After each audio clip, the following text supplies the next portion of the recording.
kembali berjumpa di dalam ibadah online GBI Golden Fatmawati di hari Minggu pagi ini. Dan saya sungguh percaya Bapak Ibu, Saudara semua yang di rumah senantiasa aman dalam lindungan Tuhan. Kita senantiasa disertai, diberkati Tuhan apapun keadaan di luar sana. Sukacita kita senantiasa melimpah. Amin. Oke, pagi ini kita akan memulai ibadah kita. Mari kita siapkan hati kita semua untuk menerima lawatan Tuhan, untuk mengalami perjumpaan dengan Tuhan. Karena perjumpaan dengan Tuhan itu yang akan mengubahkan hidup kita. Amin. Oke, mari kita satukan hati terlebih dahulu, kita masuk di dalam doa. Bapa, tiada hentinya kami bersyukur kepadamu Tuhan. Engkau sungguh Allah yang teramat baik, amat sangat baik di dalam hidup kami. Terima kasih Tuhan buat kemurahan-Mu di dalam hidup kami. Sampai hari ini kami ada, kami tahu itu kemurahan dan anugerah Tuhan buat hidup kami. Pagi ini Tuhan beri kami hati yang haus dan lapar akan Tuhan. Untuk kami boleh memuji menyembah Tuhan, belajar merenungkan firman Tuhan. Sehingga kami boleh diubahkan dari hari ke hari semakin serupa dengan Kristus. Ambil alih Allah Roh Kudus, ibadah kami pagi ini melawat umat-Mu Tuhan Yesus yang ada di rumah dan kami semua yang ada di tempat ini. Agar kekuatan, kuasa kasih Tuhan itu sempurna di dalam hidup kami. Dan kami boleh terus mempermuliakan nama-Mu. Hanya di dalam nama Tuhan Yesus kami mau masuk di dalam ibadah kami. Segala pujian, hormat, kemuliaan itu semua milik-Mu Tuhan. Haleluya, haleluya. Sama-sama katakan. Amin. Amin. Haleluya. Mari. Kita tahu kita sudah diselamatkan. Mari kita angkat pujian ini sebagai rasa syukur kita kepada Tuhan. Tuhan sudah selamatkan, Tuhan sudah pulihkan kita. Kau Tuhan yang selamatkanku. Terima kasih Yesus. Kau Tuhan yang pulihkanku, terima kasih.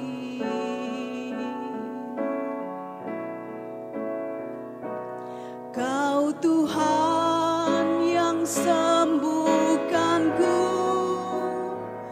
terima kasih Yesus.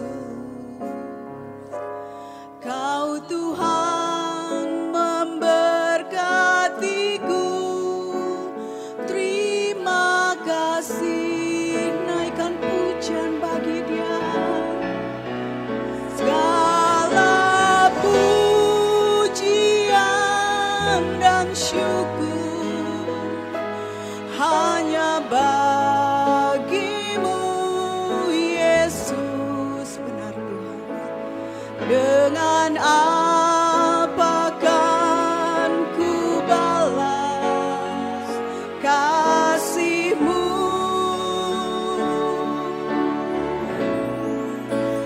Segala hormat kemuliaan hanya layak bagi-Mu. Ku sembah Yesus seumur hidupku. Mari dengan segenap hati Bapak Ibu ucapkan terima kasih-Mu buat Tuhan yang selamatkanku. Terima kasih Yesus. Kami berterima kasih Bapa buat apa yang Tuhan buat di dalam hidup kami. Terima kasih Tuhan.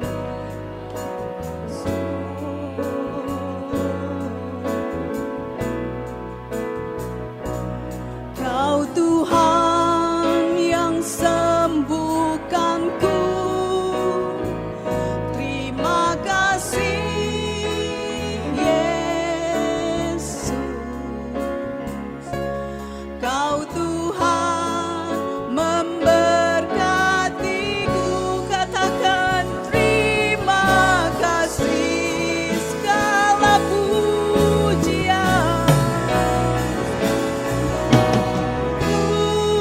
pujian dan syukur. Syukur kami hanya bagi-Mu Tuhan. Engkau baik Bapa.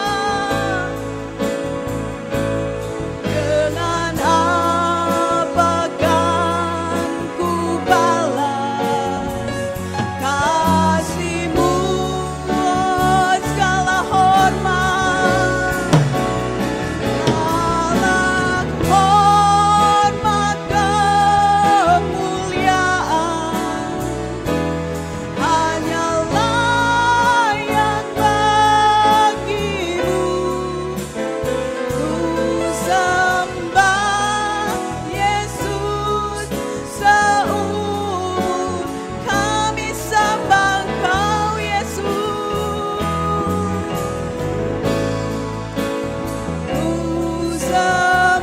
Ku sembah,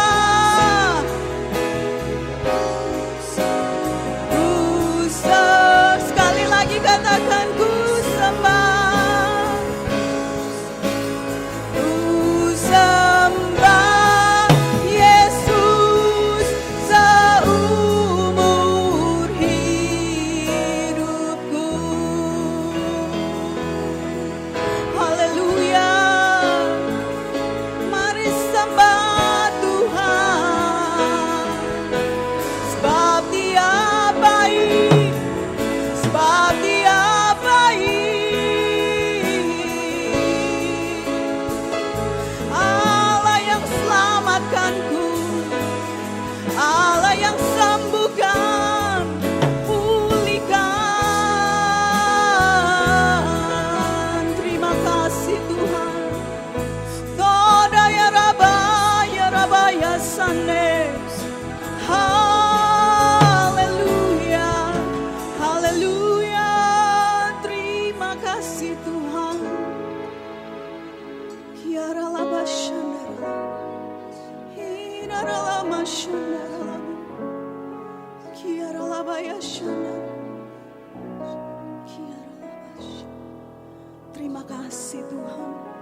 Engkau yang selamatkan kami, Engkau yang sembuhkan kami. Apapun boleh terjadi Tuhan, keselamatan kami hanya di dalam-Mu. Engkau Allah yang kami andalkan di dalam hidup kami. Terima kasih Bapa, terima kasih. Kami mau lebih lagi memuji Tuhan, menyenangkan hati Tuhan pagi ini. Di dalam nama Tuhan Yesus, sama-sama katakan, amin. Haleluya. Siapkan hati kita mau memuji Tuhan.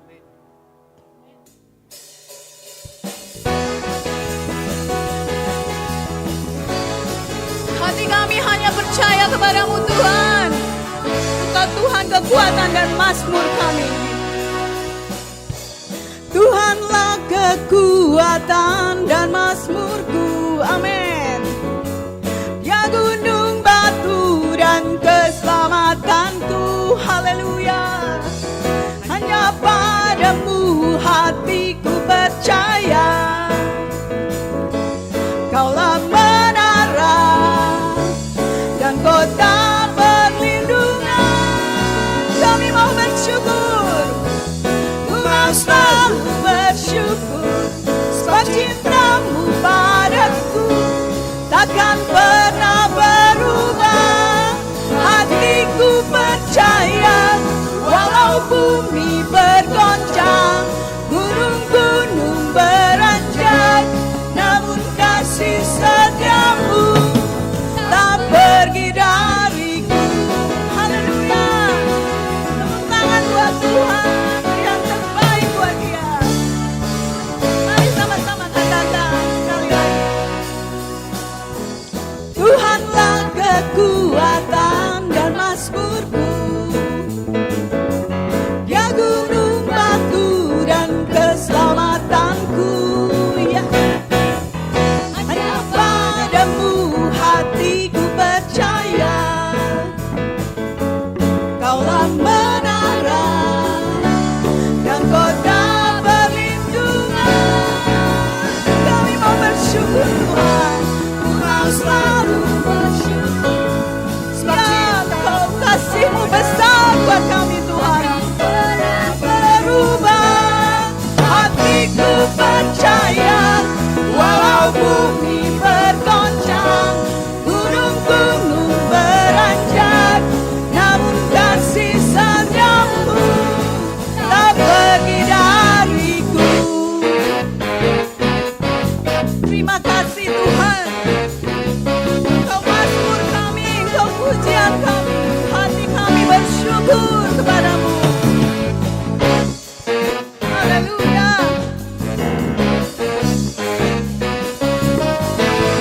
kekuatan kami Tuhan. Mari sama-sama kita katakan sekali lagi. Katakan pada Tuhan. Ku mau selalu bersyukur sebab cintamu padaku takkan pernah berubah. Hatiku percaya walau bumi bergoncang, gunung-gunung beranjak, namun kasih setiamu tak pergi dariku. Kami mau selalu bersyukur Tuhan, cintamu besar. Sungguh hatiku percaya walau bumi bergoncang, gunung-gunung beranjak, namun kasih setiamu tak pergi dariku. Kasih setiamu tak pergi dariku. Kasih setiamu tak pergi dariku. Yes, haleluya. Saatnya kita akan mendengarkan pengajaran dari GBI Gatot Subroto.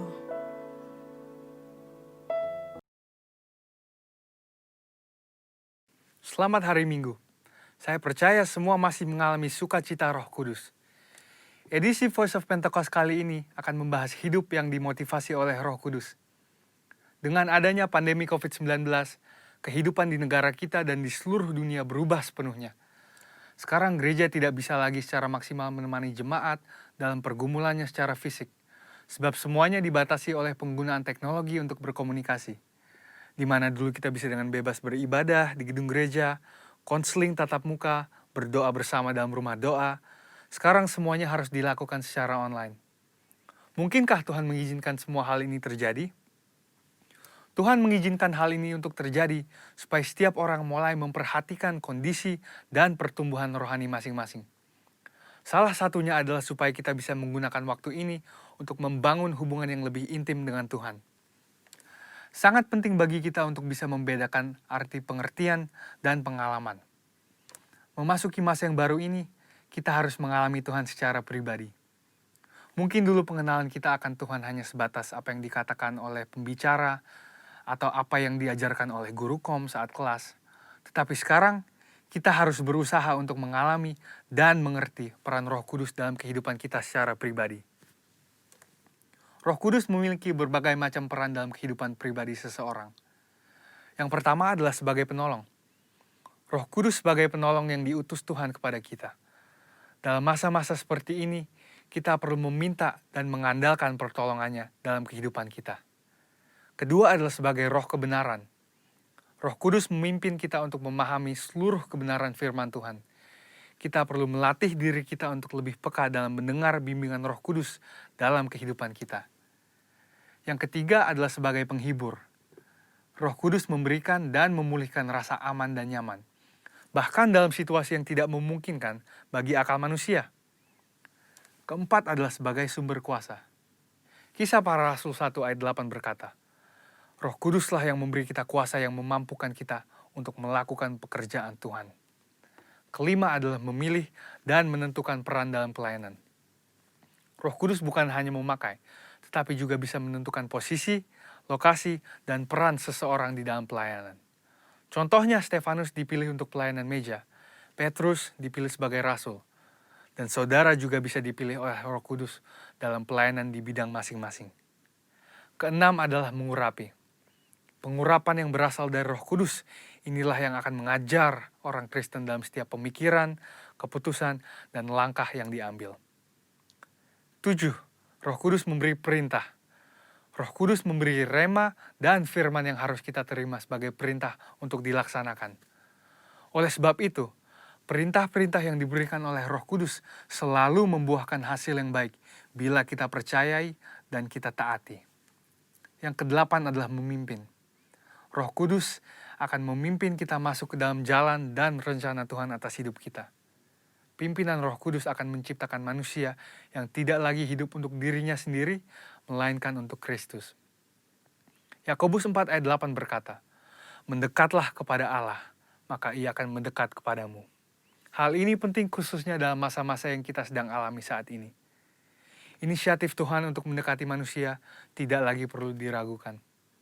Yohanes 3 ayat 16 berkata, "Karena begitu besar kasih Allah akan dunia ini, sehingga Ia telah mengaruniakan anaknya yang tunggal, supaya setiap orang yang percaya kepadanya tidak binasa, melainkan beroleh hidup yang kekal."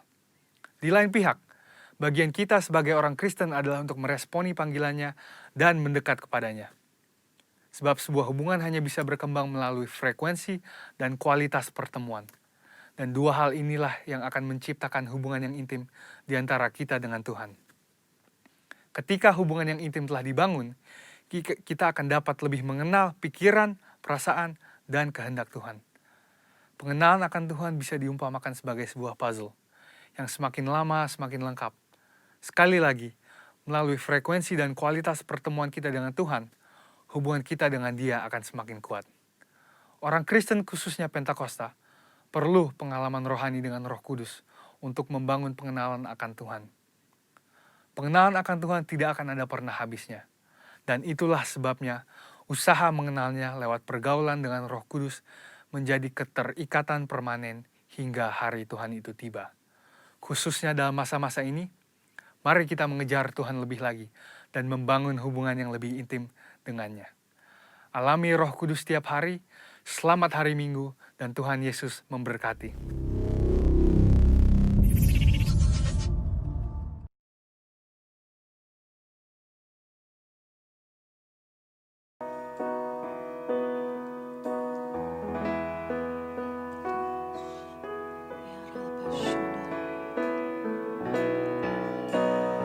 Betapa dahsyat Engkau Tuhan, Pencipta segala yang ada,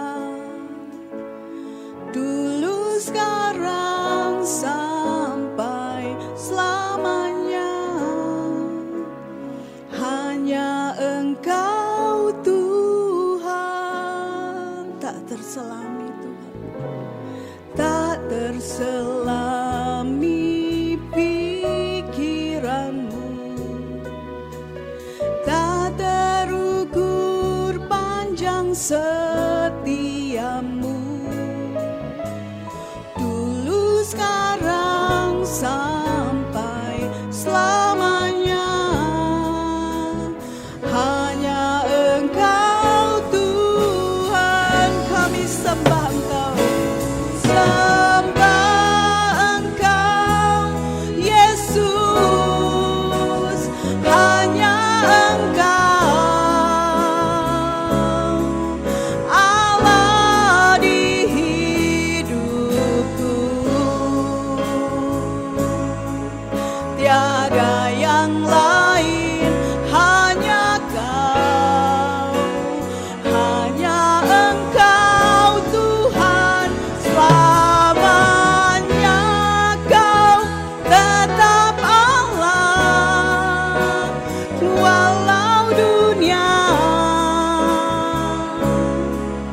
semua bergoncang, tak tergoyahkan, Kau tetap Allah. Engkau dahsyat Tuhan Yesus. Betapa dahsyat Engkau Tuhan, Pencipta segala yang ada, dulu sekarang sampai selamanya. Hanya Engkau Tuhan, sungguh tak terselami pikiranmu, tak terselami pikiranmu, tak terukur panjang setiamu, dulu sekarang sampai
Shalom, salam kehidupan jemaat GBI Golden Fatmawati yang saya kasih. Lama tidak bertemu dan saya percaya dalam anugerahnya kita selalu dalam pemeliharaan dan berkatnya.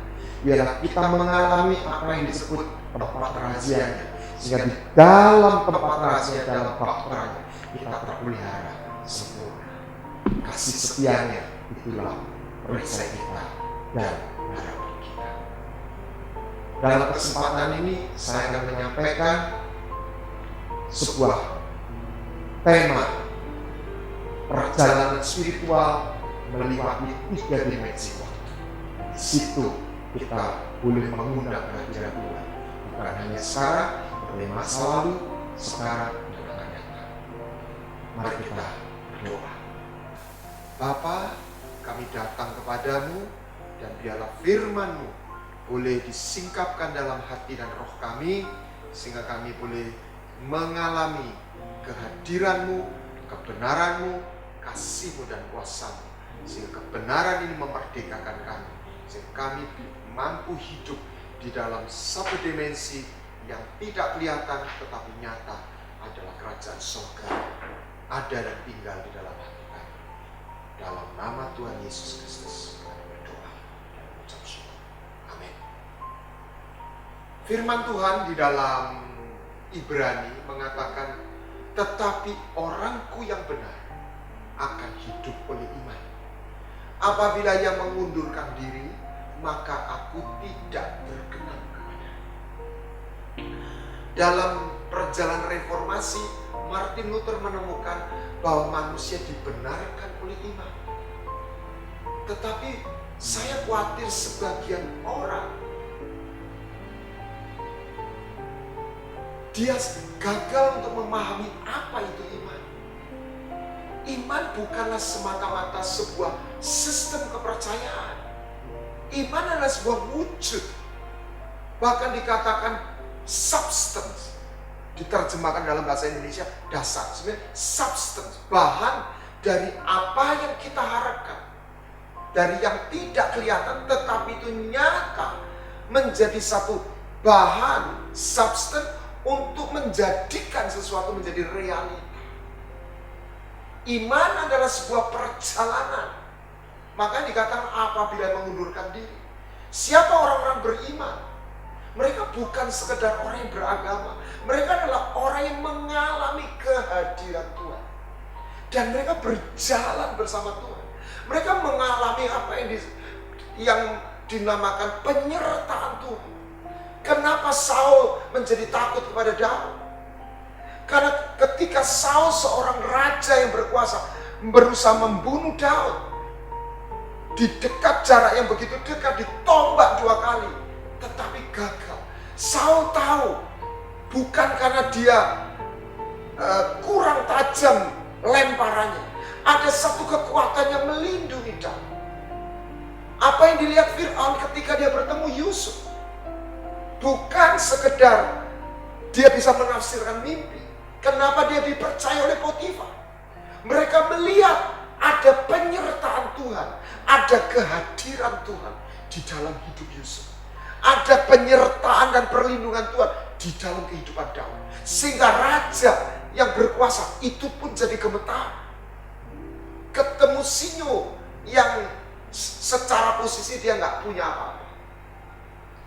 Itulah orang beriman.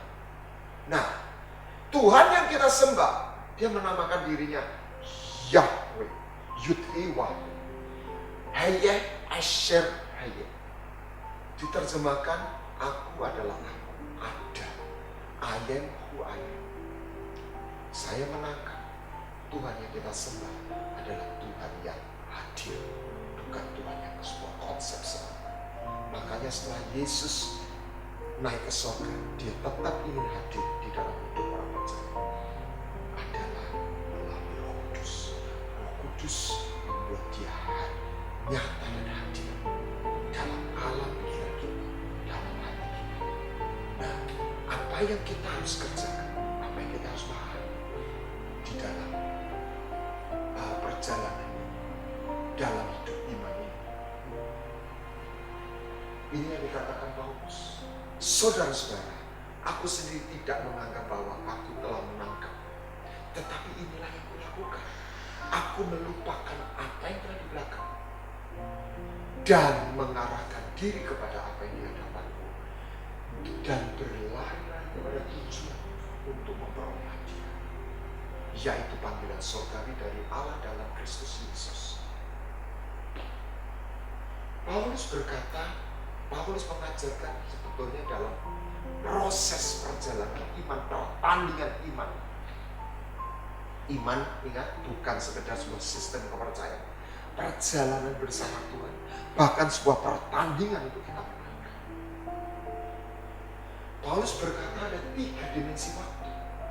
Masa lalu. Dan Paulus berkata, aku harus melupakan yang di belakang. Masa depan, aku harus melihat. Mataku harus terus memandang di ujung sana. Sehingga di dalam masa yang disebut present, berlari-lari, bergerak terus, meraih sebuah tujuan. Dan Tuhan kita adalah Tuhan yang maha hadir.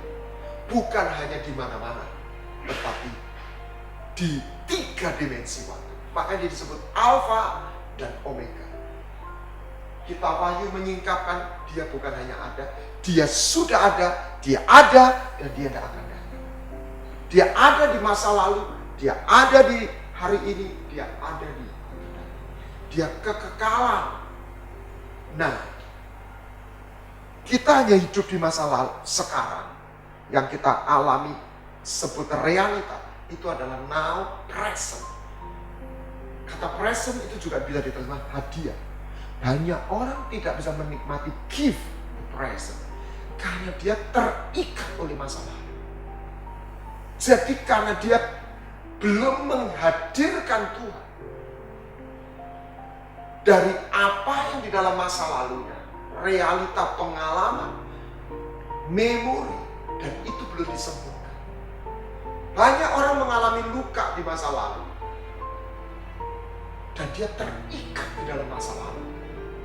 Apa yang harus kita lakukan? Hadirkan Tuhan di masa lalu supaya kita bisa melepas dan Tuhan bisa menyembuhkan.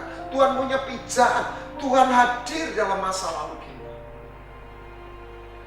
Tuhan mengingatkan siapa yang siap membaca. Tuhan membuat suatu perumpamaan istri Lot. Dia sudah mengalami tersedianya pertolongan pada hari ini. Sekarang dia keluar dari Sodom dan Gomora, diluputkan, tetapi dia gagal meninggalkan yang di belakang. Dia menoleh ke belakang dan menjadi tiang garam. Memori baik itu indah maupun menyakitkan, itu bisa menjadi satu kekuatan, tetapi juga bisa menjadi penghambat. Sebagian orang pintu di masa ke depan tidak di depan dia tidak bisa terbuka karena pintu yang di belakang belum pernah ditutup. Saya pernah oleh kemurahan Tuhan mengadakan satu training. Ada seorang ibu usia 30 tahun tiba-tiba manifest gulung-gulung di tanah, teriak histeris. Setelah selesai dilepaskan, saya tanya apa yang terjadi pada Anda. Dia berkata, saya seperti dimunculkan sebuah film di depan saya. Peristiwa 25 tahun yang lalu, saya berusia 5 tahun. Dalam ingatan saya pun saya sudah tidak ingat. Tapi itu muncul seperti layar film. Saya bisa melihat saya seorang gadis kecil keluar dari kamar. Saya meluk ayah saya yang sedang bercakap-cakap dengan seorang tamu. Tetapi ayah saya mendorong saya, bahkan memukul saya. Saya hancur hati saya. Dan saya lari ke kamar. Saya bahkan bisa melihat apa yang saya ucapkan waktu itu. Saya tidak akan mencium papa lagi. Hati saya begitu hancur dan di situ saya melihat Tuhan memeluk saya. Dan dia dilepaskan, dia disembuhkan. Dia dirilis dari masa lalu. Yusuf mengalami aniaya, dikhianati oleh saudara-saudara. Tuhan menyertai dia. Dia jadi Perdana Menteri, dia menikah dan dia punya anak Manasye. Dia katakan, aku sudah melupakan seluruh kesusahan, rasa sakit, dikhianati oleh saudara. waktu aku di rumah Bapak. Tapi ada satu yang menjadi satu pertanyaan. Mungkin kita baca tidak kira melihat. Kenapa Yusuf sebagai Perdana Menteri, dia punya kuasa, dia tahu jalan ke rumah. Kenapa dia nggak mencari ayahnya? Satu saudara sharing kepada saya dan saya dapat berkat. Karena dalam pikiran saudaranya, dalam pikiran Yusuf, kenapa ayahnya nggak cari dia? Bayangkan, aku kok nggak dicari? Padahal kan aku dijual sama saudaraku, sama kakak-kakakku. Cerita di Alkitab kita tahu, Yakub juga nggak mencari. Kenapa? Karena dia dilapori oleh anak-anaknya yang lain, Yusuf sudah mati. Inilah gagal paham, tapi memberikan luka.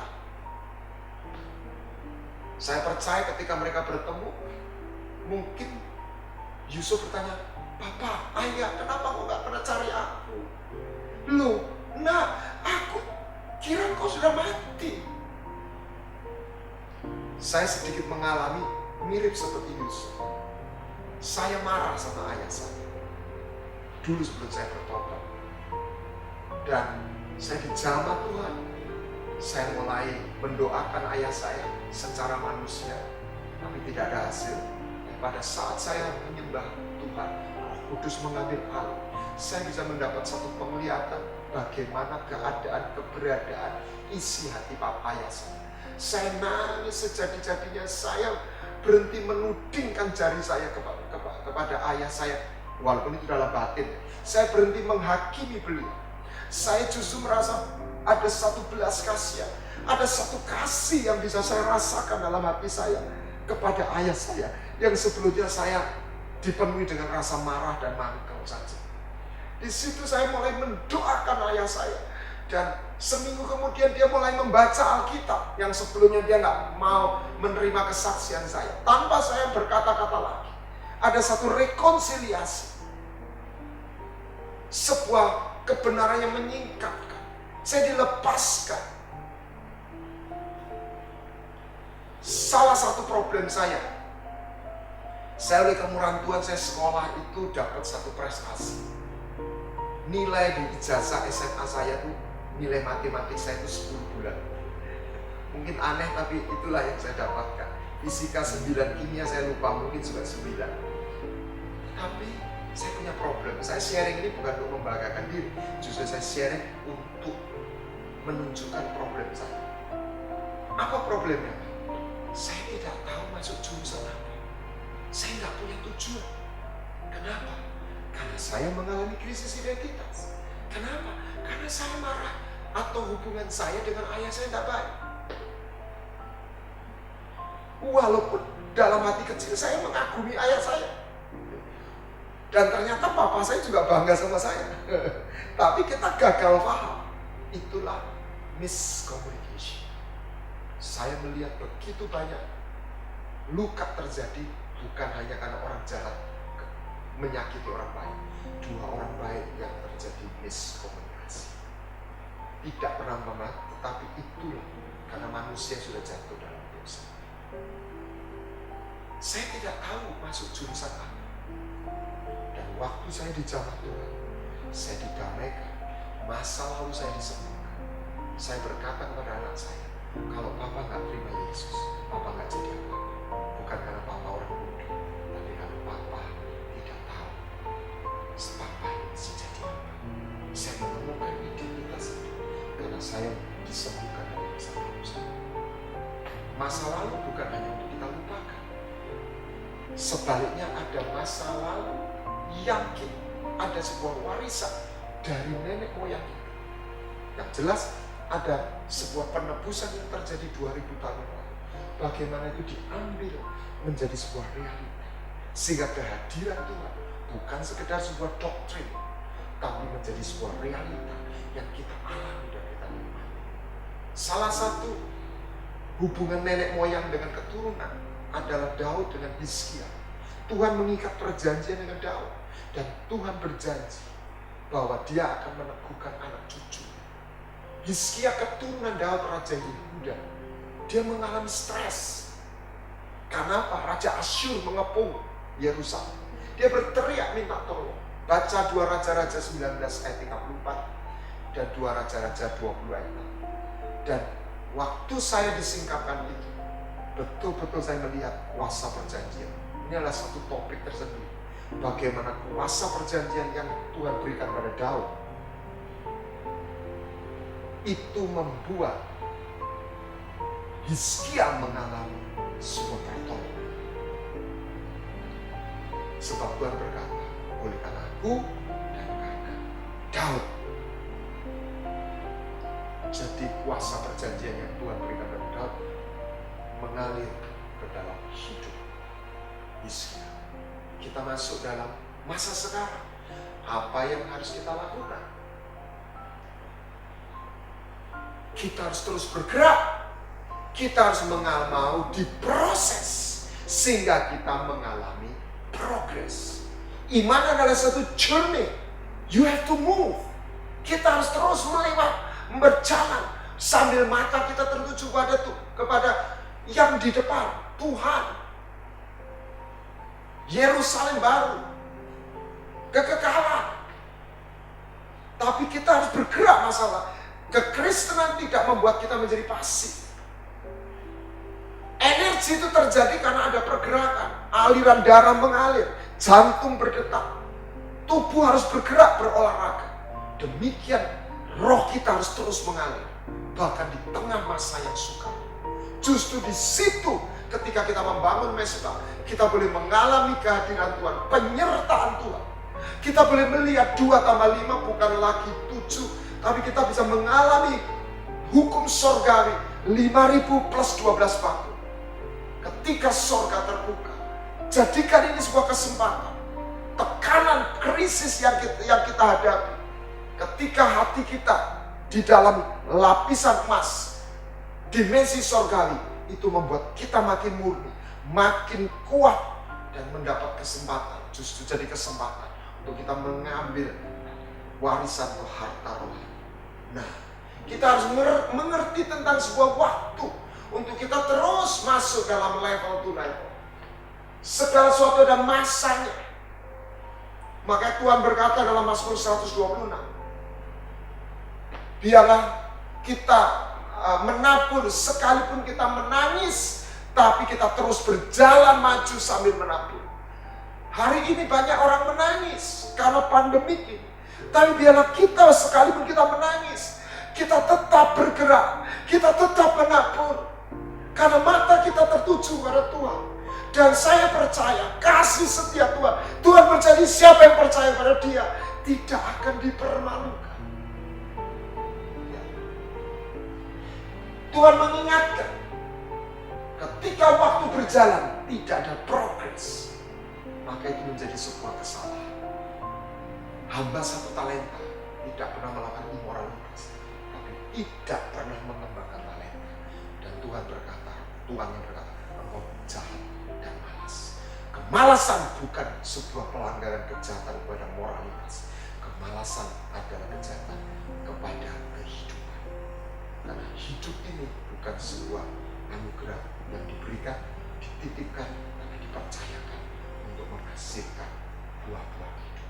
Oleh sebab itu mari kita menanggalkan bukan hanya dosa, beban untuk kita boleh berlomba, bertanding dalam sebuah pertandingan. Bukan perlombaan, race, pertandingan iman.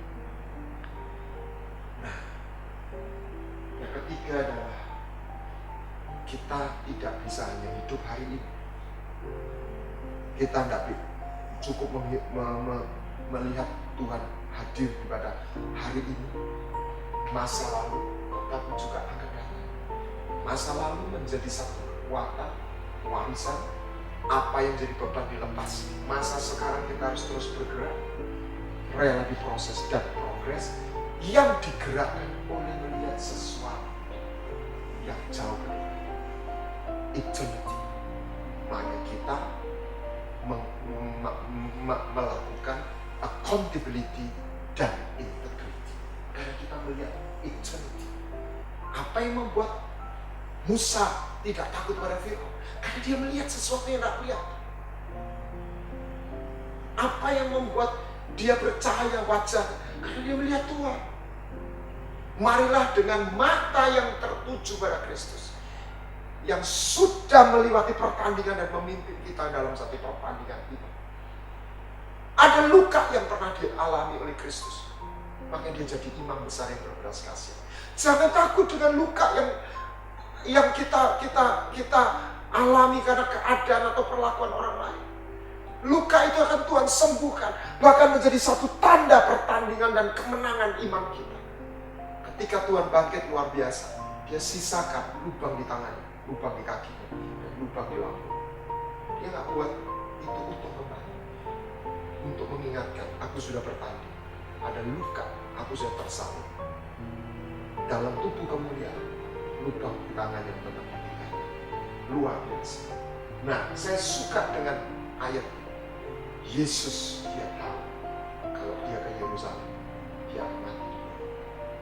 Tetapi dikatakan dia mengarahkan mata pandangan kepada Yerusalem, karena dia tahu di situ pertandingan terakhir, dan setelah itu dia diangkat pada kemuliaan.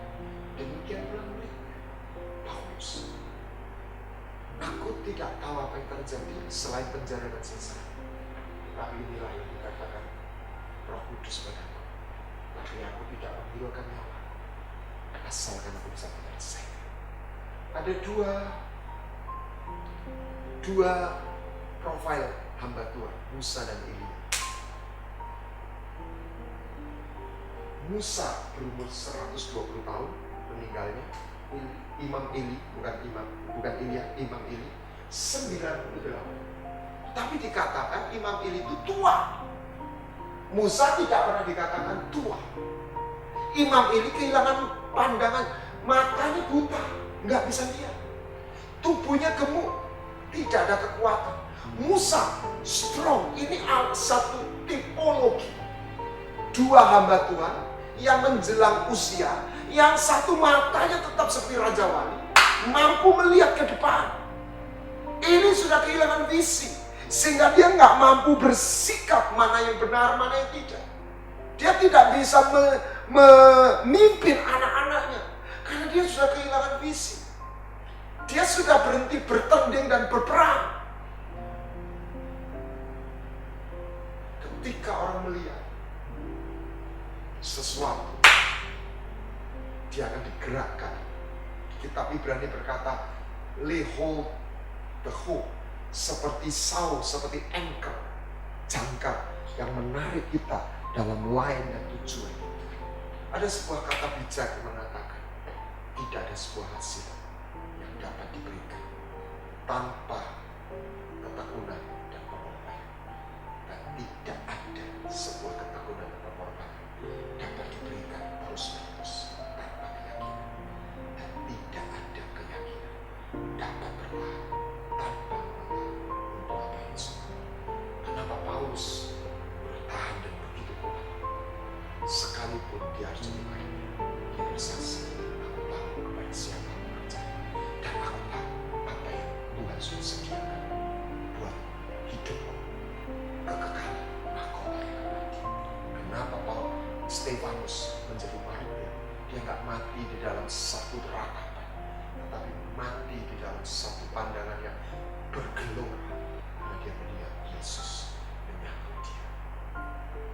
Ketika orang melihat sesuatu di depan, dia dilepaskan dari masalah. Dia tahu tujuan, cinta dan tujuan. Dia tidak pernah jadi orang biasa. Anda tidak harus jadi orang hebat, tapi Anda dipanggil tidak pernah jadi orang biasa. Ketika kita mengalami 3 kehadiran Tuhan dalam hidup kita, masa lalu, yang sekarang, dan akan datang, dia Alfa dan dia Omega, Alef. Dan dia hadir, dia ada, dia nyata, dan dia setia.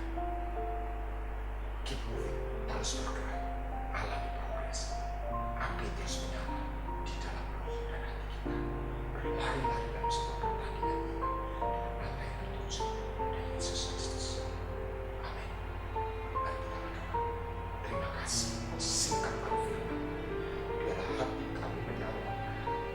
tidak mengundurkan diri, tapi orang-orang yang terus bertanding dan menurut hidup. Kasih setia itulah Anda. Roh Kudus, mari kau penuhi anak-anak, jamah yang sakit kau sembuhkan, yang melemah kau kuatkan, yang terikat kau lepaskan saat ini. Roh Kudus, kau jamah penuhi kami dengan kehadiranmu, dengan penghiburanmu, dengan kekuatanmu yang baru yang kau berikan pada kami. Di dalam nama Tuhan Yesus Kristus. Amin. Tuhan memberkati. Kiranya Engkau memberkati aku berlimpah-limpah dan memperluas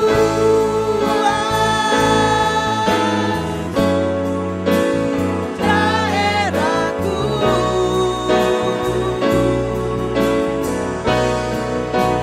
Dan kiranya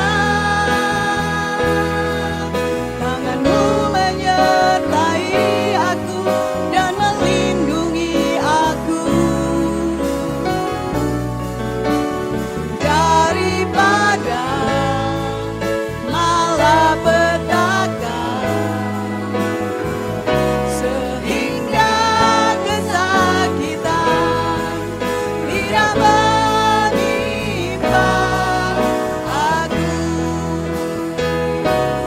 sehingga kesakitan tidak menimpa aku, sehingga kesakitan tidak menimpa aku.